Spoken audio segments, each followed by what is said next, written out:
खिलाओ। आज के देवली उनियारा और टॉप की पावन धरा पर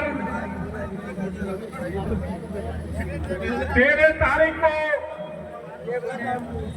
जो राजस्थान की अत्याचारी सरकार ने भाई नरेश और सम्राट गांव के साथ जो अत्याचार किया है उसके लिए आप सब यह इकट्ठे हुए हैं। भाई आजा यार। तो सर्वप्रथम में मंच पे विराजमान हमारे जो भैया इस सभा के लिए और इस न्याय के रथ को चलाने वाले प्रहलाद गुंजल जी, कानूनी कार्रवाई से पूरी तरह दिल्ली तक हिलाने वाले केसी घुमरिया जी, हमारे तमाम साथी मुकेश प्रधान और सम्मानीय मंच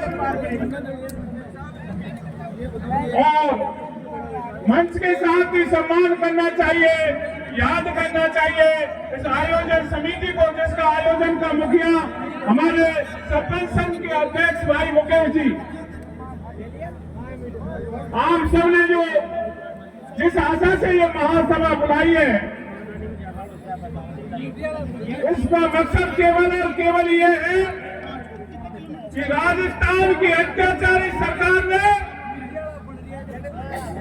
और देश की भाजपा सरकार के डबल इंजन ने जिस तरह से समरौता गांव की माता बहनों के साथ,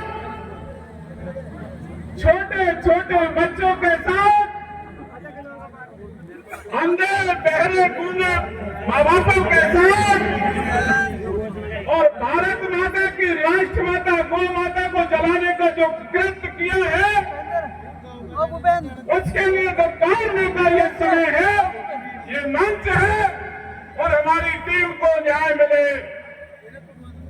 आप सबको बता मिले नरेश भाई के साथ बंद 60 लोगों को न्याय मिले। इस लड़ाई को आप सबने हमने मिलकर के छेड़ रखा है। इससे पहले इस बहरी की सरकार को, इस राजस्थान की फर्जी वाली सरकार को 8 तारीख को चौथ का दरबारा से ललकारा था आप सबने। खड़े रहते लोग इस अत्याचारी सरकार सोनिया से कलेक्टर को एक सम्मान के साथ बैठा रखा है कि इसी तरह से एजेंट बन के हमारे खिलाफ जो भी मतदाता है उनको चकनाचूर करते रहो और दबा करके बहन चित्रा को और चित्रा के पति को और एक अन्य साथी से भारतीय जनता पार्टी के लिए 3 वोट डलवाए, ये कानून के खिलाफ है। आप सबने और आप सबके पूर्वजों ने, इस देश के महान बाबा ने, बाबा साहेब भीमराव अम्बेडकर ने जो कानून बनाया है और देश के इलेक्शन कमीशन की गाइडलाइन के खिलाफ था। साथियों मैं बताना चाहता हूं कि महाभारत का कभी युद्ध हुआ था, वीर बालक अभिमन्यु नरेश की तरह ही ललकार रहा था और इस युद्ध के कानून का उसकी गाइडलाइन की शांति बनाए रखे। साथियों आज बड़ा डिसीजन का निर्णय का समय है, तो मैं बताना चाहता हूं कि महाभारत की लड़ाई के भी इसी तरह से नियम कानून बने हुए थे।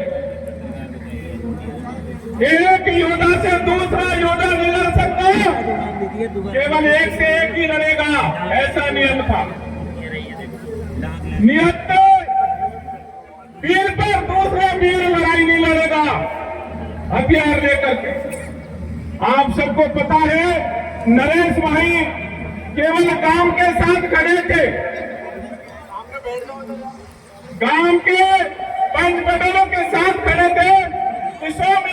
आए और हमारे नाम को मान करे, स्वीकार करे और हम मतदान करें, हमें देवली से उनियारा में लगाया जाए। मैं आप सबको जो उन अत्याचारी दुर्योधन के सेना ने और प्रिय बालक अभिमन्यु को नियत को घेर करके क्षेत्रों में उसी तरह चक्र में सरकार ने फंसाया है। तो आप सबको बताना चाहूंगा, गांधी उधारी अर्जुन ने एक प्रतिज्ञा ली थी और वो प्रतिज्ञा ये थी कि जिस जयरथ ने वीर अभिमन्यु को मारा है उसको मैं छोड़ने वाला नहीं हूं। आप सबकी ताकत से भजन लाल जी को बताना चाहता हूं, तो के कलेक्टर को बताना चाहता हूं कि जयरथ को मारूंगा 17 दिन उगवा दे, पूरे भारत में नहीं छोड़ू भगले वादे। इंकलाब इंकलाब। आप सभी को धन्यवाद। लेकिन जब तक कमर कस लो, जब तक सम्राटों को न्याय नहीं मिले, जब तक इस देश को न्याय नहीं मिले, जय हिंद, जय भारत, इंकलाब जिंदाबाद।